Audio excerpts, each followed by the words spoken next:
Former president of Bolivia, Evo Morales, has accepted an offer of asylum by the government of Mexico. Morales, Bolivia's first president of indigenous descent, resigned following widespread protests after his contested re-election. On Sunday, the Organization of American States announced its audit of the election results that showed, quote, clear manipulation. Morales agreed to hold new elections, but ultimately stepped down at the urging at the head of the Bolivian military. This after the military declined to protect him and police joined protests opposing the election results. Many international leaders have blasted Morales' removal from power as a coup. That includes Senator Bernie Sanders and Congresswoman Ilhan Omar. Joining us now to talk about all of this and more is Micah Uetricht. He's the managing editor of Jacobin magazine and host of the magazine's podcast, The Vast Majority. Micah, great to have you. Thanks for having me. How are you, Micah? Great. All right, so just help people understand what went down here, because some of the way that this was reported in the American press I found very misleading.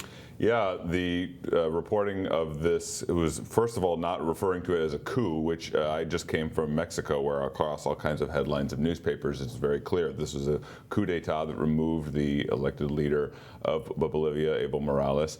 He was running for a fourth term, and he's a president who, as you mentioned, is the first indigenous president of Bolivia, a country that has an extremely high indigenous population, one of the poorest countries in the Western Hemisphere, and he's a president who has across all levels on poverty, reduced poverty, reduced inequality in the country, has really redistributed the gains of the country's vast natural resources. But of course, when you do that, you draw the ire of right wing and of wealthy interests in your country, which are the ones who've carried out this coup against him. And it's important to note that what he was accused of was election irregularities, something that we hear a lot about, especially when there are left-wing governments in power. In the Western Hemisphere especially. He offered to do the election over again because of the ruling that came down from the Organization of American States. And despite him offering to do the election over again, he was removed in this military coup in scenes that in the country are I mean, there's members of his party who are being kidnapped. There's sort of chaos in the streets, and the right wing is moving in to take power, and unelected right wing figures who opposed him in the election are moving in to take power. And so it's part of this longer history of coups and intervention in, especially in Latin America, and that the United States either plays an active role in helping foment those coups or stands by and lets them happen. I mean, I don't think there's been any suggestion the U.S. is behind this particular. Look, I mean, it seems clear that there were some election problems. The military is also using this as a coup. I mean, but broadly, I mean, he's lost major support within the Bolivian public, obviously. I mean, the military doesn't just decide to do this out of nowhere. There are mass protests against him in the streets. I think one of the most interesting things that I've seen is I don't understand why so much of the American left, like yourself, is so supportive of somebody like Evo Morales. I mean, a man who had clear animus towards the United States.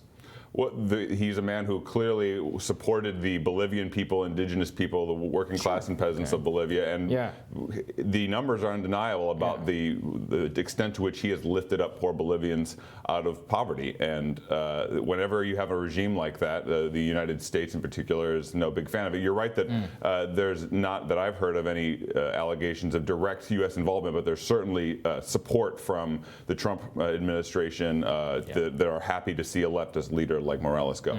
So taking it to the U.S. politics, Senator Sanders did issue this tweet that we can put up saying, I'm very concerned about what appears to be a coup in Bolivia, where the military, after weeks of political unrest, intervened to remove President Evo Morales. The U.S. must call for an end to violence and support Bolivia's democratic institutions.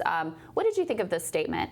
Well, it's not only Bernie who made that statement, it's Representative Ilhan Omar, a similar one from Representative Ocasio-Cortez. I mean, it makes sense that people who are left leaders in the United States would stand, Omar has talked a lot about the need for international solidarity from the United States with to oppose what she has called Western imperialism against countries that are under fire by the United States or by other wealthy countries. So it makes sense that that Bernie Sanders specifically would stand with Morales. I mean, anyone who cares about basic functioning of democracy in a country should care when a president who is elected is removed from a military coup. So it makes sense that Bernie would stand with Morales. Well, I do think it's interesting. Look, I don't agree with this, but the whole Bernie has very much made it a part of his movement to express support for Lula in Brazil and for Evo Morales. He very much sees himself as part of an international leftist movement. This is in stark difference to Elizabeth Warren, who is somebody who, as far as I can tell, hasn't talked about Evo Morales. Right? I don't think she said anything about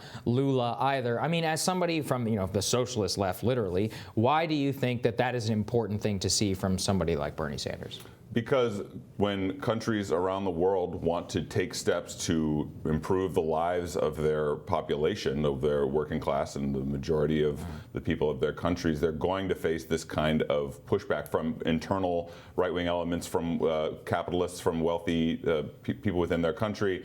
And we know from the entire history, I mean, certainly in Latin America, the entire 20th century is full of coups against these kinds of leaders. And it's not that different from what can also happen in wealthy countries, where Bernie's always talking about the need for a movement that is bigger than his election itself, bigger than Bernie himself, in order to carry out the kind of progressive agenda that he wants to carry out. This is in places like Bolivia or in Brazil, you see a sort of extreme version of what you could see in the U.S. with those kinds of wealthy elements here in the U.S. Mobilizing against his agenda. So that, and he has a sort of self-interest in this, and it's also just a basic principle of sort of solidarity and a concern for democracy with people who are, I mean, Lula, for example, someone who was put in jail over what are clearly trumped-up charges. I mean, even if Bernie wasn't sympathetic to his political agenda, he clearly was sympathetic on just a level of basic democracy, that if a country can